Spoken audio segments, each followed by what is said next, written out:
तो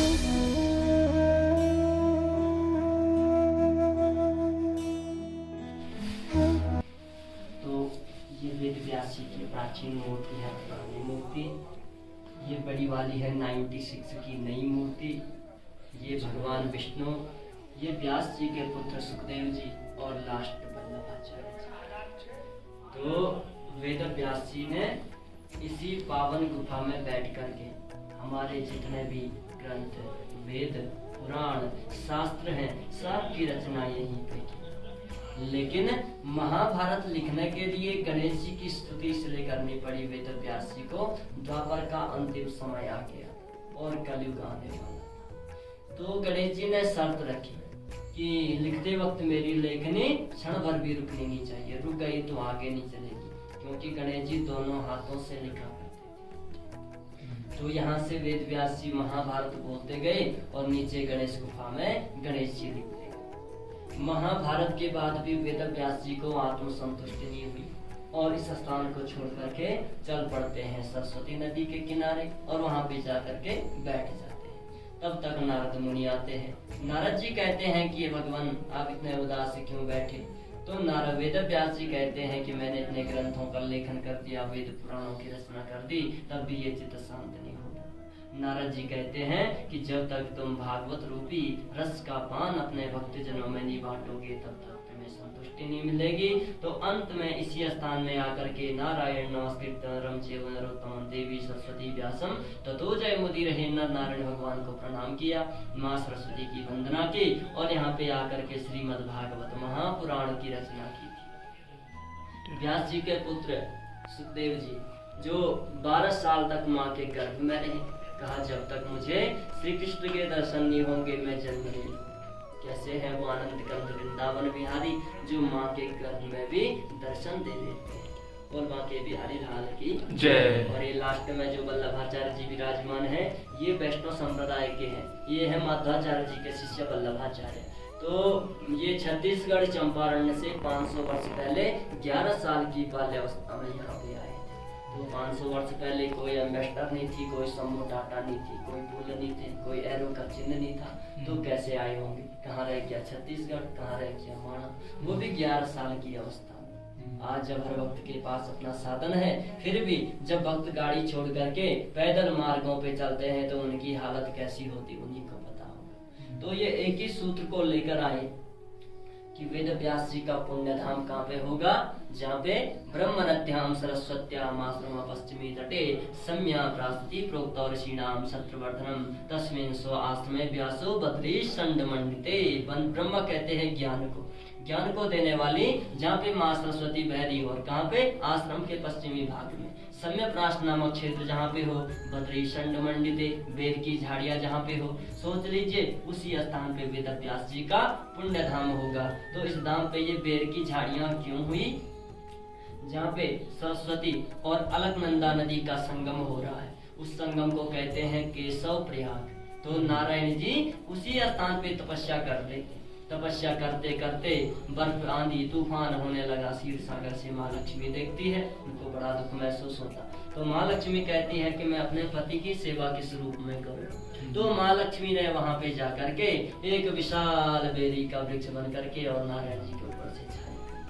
कई वर्षों बाद नारायण जी का ध्यान टूटा, लक्ष्मी को सेवा में पाया। कहा कि देवी मुझसे ज्यादा कष्ट तो तुमने किया, लिहाजा मुझसे आगे तुम्हारा नाम आए। जैसे कहते हैं ना राधे श्याम सीताराम, इसी तरह लक्ष्मी नारायण भगवान की जय। बेर को ही बद्री कहते हैं, इसीलिए बद्रीनाथ को बद्री नारायण के नाम से जाना जाता है। और बद्री नारायण भगवान की जय। जब वल्लभाचार्य यहाँ पे आए, साक्षात वेद व्यास जी के दर्शन, क्योंकि अस्वस्थामा बलिर्व्यासो हनुमानश्च विभीषण कृपा परशुरामश्च सप्ते दैत्र जीविनो वेद व्यास आज। ये विशाल शिला जो दिख रही है ये व्यास पोथी है, व्यास पुस्तक, जिसको बाहर से देखोगे तो अलग अलग पन्ने स्पष्ट दिखाई देती है। तो यही विशाल शिला द्वापर में भोजपत्र हुआ करती थी। जो ही कलयुग आया पूरा पत्थर में अवतरित हो गया। तो बद्री विशाल में जो आपने भगवान विष्णु जी की मूर्ति देखी होगी, तो ये मूर्ति किसी कलाकार ने नहीं बनाई, ये स्वयं भू विष्णु। जब द्वापर का अंतिम समय था, कलयुग आने वाला था, तो भगवान विष्णु शालिग्राम पत्थर की मूर्ति में विराजमान हो गए थे और कहा कि जो भक्त श्रद्धा भक्ति से मेरे इस विग्रह के दर्शन करेंगे उनको मेरे साक्षात दर्शनों का फल प्राप्त होगा। तो एक समय ऐसा आ गया कि मूर्ति पूजना बंद हो गया था, तो बद्री विशाल के पुजारियों ने मूर्ति को नीचे नारद कुंड में डाल दी थी। और जब पुनः मंदिरों में मूर्तियों की स्थापना होने लगी और बद्री विशाल में मूर्ति न होने के कारण तीनों लोक में हाहाकार मचा, धरती के सारे देवी देवता भगवान विष्णु भगवान शिव के शरणागति हुए थे। तो भगवान शिव कहते हैं कि तुम चिंता मत करो, मैं स्वयं आदिगुरु शंकराचार्य के रूप में जन्म लूंगा और मूर्ति को ढूंढूंगा। तो आदिगुरु शंकराचार्य जी को स्वप्न हुआ, वो देखते हैं मूर्ति नारद कुंड में पड़ी हुई है। तो आदिगुरु शंकराचार्य छोटी सी अवस्था में बद्रिकाश्रम आए और मूर्ति को नारद कुंड से उठा करके पुनः बद्रिकाश्रम में स्थापित किया। स्थापित करने के बाद विश्वकर्मा के द्वारा ये भव्य मंदिर बनवाया गया था। इसमें प्रधान अर्चक चुने गए थे नारद मुनि, इसीलिए 6 महीने नारद मुनि पूजा करते, 6 महीने भक्तजन पूजा करते। अखंड ज्योत मंदिर में जो प्रकाशित है वो ज्योत 12 महीने जली रहती, 6 महीने बाद पुनः कपाट खुलते हैं, ज्योत जली हुई मिलती है। तो भागवत की बुक भी साक्षात कृष्ण स्वरूप होती, कलयुग आते ये भी पत्थर में अवतरित होगी। नीचे पे जो भीम पुल है, पांडव स्वर्गारोहणी यात्रा जब जा रहे थे तो माँ सरस्वती का बहाव बड़ा तेज था, तो भीम जी ने विशाल शिला उठा करके नदी में रखी और स्वरूप पुल का स्वरूप बना करके स्वर्गारोहणी को गई। लेकिन 5 पांडवों में से द्रौपदी तो भीम पुल पे ही गुजर गई थी, इसीलिए द्रौपदी का मंदिर थोड़ा सा भीम पुल को क्रॉस करके आगे बना हुआ, जिसे बाला सुंदरी नाम से जाना जाता है। भीम पुल से आगे आता है आपका वासुधारा। यहाँ पे माता मूर्ति के पति का नाम था धर्मराज। इन्होंने यहाँ पे जाके तपस्या की थी और अपनी तपस्या के तो वो बल से ये धारा उत्पन्न की, जिस धारा को वासुधारा के नाम से जाना जाता है। तो आज भी इस धारा का अमूल्य पानी हर किसी के ऊपर नहीं गिरता है। यहाँ पे धर्म और अधर्म का पता चलता है। वासुधारा से आगे अलकापुरी, जहाँ से 5 पांडवों में से नकुल जी गुजर गए थे, तो माँ अलकनंदा का उद्गम स्थल इसी स्थान से होता है। अलकापुरी से आगे लक्ष्मीवन, जहाँ पे 5 पांडवों में से अर्जुन जी गुजर गए थे। लक्ष्मीवन में यहाँ पे गूगल, जटामासी, भोजपत्र अधिक से अधिक मात्रा में मिलते हैं। इस जंगल के चारों ओर में जितने भी जंगल हैं, किसी में एक पेड़ नहीं है, केवल यही वन ऐसा है जिसमें अनेक प्रकार के हरे भरे वृक्ष लगे हुए। लक्ष्मीवन से आगे चक्रतीर्थ, जहाँ पे सहदेव जी गुजर गए थे। चक्रतीर्थ जब भगवान विष्णु स्वर्गलोक से इस भूलोक पे आ रहे थे, तो धरती से एक भैरवी चक्र उत्पन्न हुआ, यहाँ का नाम पड़ा चक्रतीर्थ। चक्रतीर्थ से आगे सौधारा, नीलकंठ पहाड़ जो बद्री विशाल के ठीक सामने दिखता है, उस पहाड़ को जब वहां से देखते हैं तो वो दीवार के समान नजर आता है और उससे अनेक धाराएं बहती है, उसे सौधारा कहते हैं। सौधारा से आगे ब्रह्मकुंड, 5 पांडवों में से भीम जी इसी स्थान पे गुजर गए थे। ब्रह्मकुंड में यहाँ पे त्रिकोणाकार एक तालाब है। एकादशी जब आती है तो ब्रह्मा, विष्णु, महेश स्वयं स्नान ध्यान करने इस तालाब में आते हैं। ब्रह्मकुंड से आगे सतोपंथ, यहाँ पे ऋषि मुनियों की छोटी छोटी गुफाएं आज भी हैं। 5 पांडवों में से 5 पांडवों में जो स्नान, वहाँ पे तालाब है, 5 पांडवों में युधिष्ठिर जी इसी तालाब में स्नान ध्यान करके स्वर्गारोहण को गए थे। तो सतोपंथ में इसी तरह ऋषि मुनियों की छोटी छोटी गुफाएं आज भी हैं। तो ऋषि मुनि आज भी उन गुफाओं में अदृश्य रूप में तपस्या करते हैं। भक्त जब ट्रैकिंग के लिए सतोपंथ की ओर जाते हैं तो उन्हीं गुफाओं में प्रवेश करते हैं। सतोपंथ ताल बगल पे सतोपंथ तालाब है।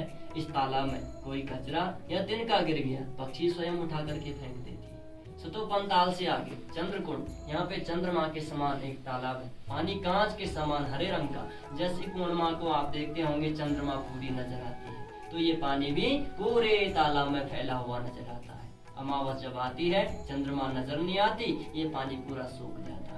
चंद्रकुंड से आगे स्वर्गारोहणी, यहाँ पे बर्फ से बनी सीढ़ियां हैं। सतोपंथ से आज भी स्वर्ग की 3 सीढ़ियां नजर आती हैं। चारों ओर ग्लेशियर हैं, ग्लेशियर टूटते हैं, आवाजें अनेकों प्रकार की आती, ऑक्सीजन की कमी होती। जो भक्त यहाँ गए, थोड़ा सा भी पांव फिसल गया तो सीधे वहीं से रामनगर। जो चंद्रकुंड जहाँ पे बताए चंद्रकुंड, तो 5 पांडव में युधिष्ठिर जब इसी तालाब में स्नान ध्यान कर रहे थे, जब तक वह स्नान ध्यान करके कुंड से ऊपर आए तो तब तक ऊपर से एक विमान आता है। जिसे पुष्पक विमान कहते हैं, तो उसी विमान में युधिष्ठिर ही स्वर्गारोहणी को गए थे। बोल बद्री विशाल भगवान की जय। आप लोगों की यात्रा मंगलमय हो, मनोकामना परिपूर्ण हो, इसी प्रकार की आप लोगों में भक्ति बनी रहे। सतयुग में भगवान का नाम लेते थे, भगवान दौड़े आते थे। त्रेता युग में यज्ञ की पूर्ण आहुति से दौड़े आते थे। द्वापर युग में वर्षों घोर तपस्या से भगवान की प्राप्ति होती। तो आज भी वो तपस्थली यही स्थान है जहाँ पे आज भी 33 करोड़ देवी देवता तपस्या करते हैं, जहाँ पे एक दिन की तपस्या से 10,000 वर्ष की तपस्या का फल प्राप्त होता।